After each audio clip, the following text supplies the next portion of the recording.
This is an exploration of a total mystery, a mystery that does not seem to be anything to do with comprehension or knowledge at all. It's said perhaps immediately that this has got nothing to do with knowledge and comprehension, because what usually seems to happen when someone turns up to a so-called non-duality meeting is that there's assumption that I'm going to get some information or something out of this. Like if I come to this meeting or someone else's meeting, I'll obtain some knowledge or information. Or maybe I'll comprehend, finally, I will comprehend non-duality. And rather disappointingly for that energy, it's nothing to do with that. But what might happen, or what could happen, is that that whole sort of apparent illusory construct of separation might actually leave with nothing at all. So, yes, this is a mystery. Of course, concepts and suggestions and ideas get shared, but really this is apparently pointing to and tapping into something totally wild and energetic. It's totally free and boundless.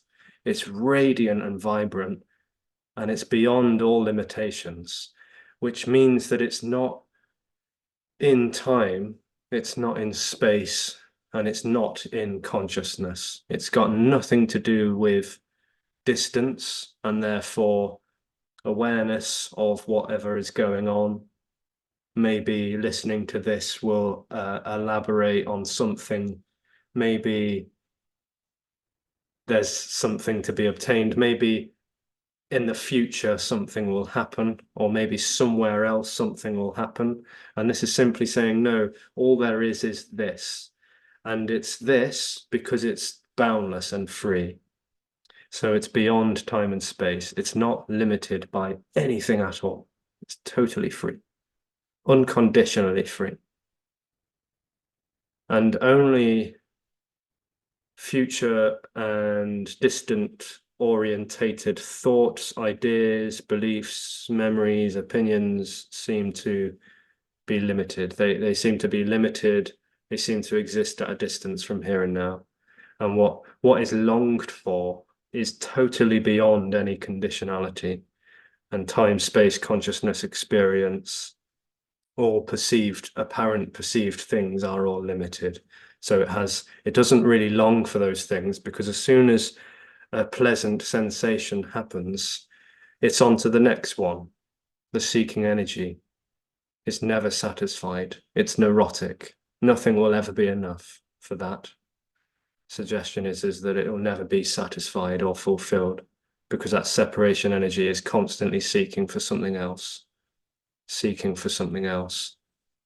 But what is deeply most longed for, more than anything else, is what is already unconditional freedom. It longs for unconditional freedom, seemingly overlooking that unconditional freedom is actually all there is. It can't be conditioned, and therefore it can't exist in any way whatsoever. It's everything. Unconditional love, unconditional freedom is everything.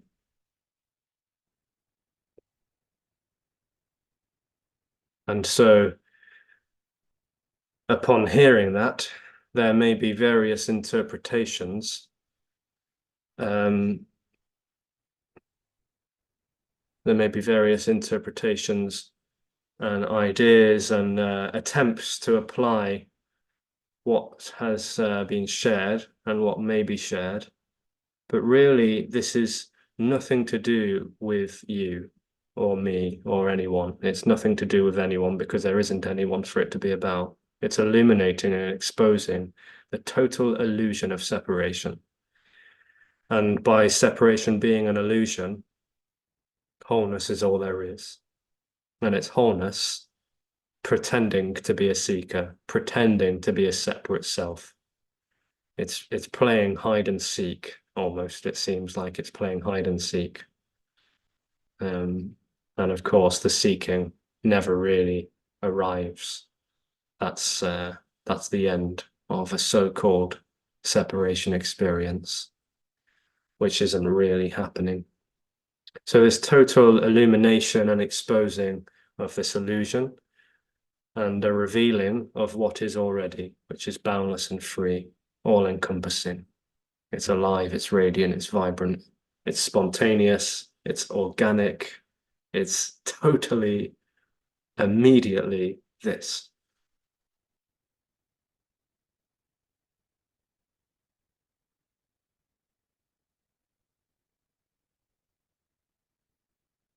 And it's totally without agenda as well.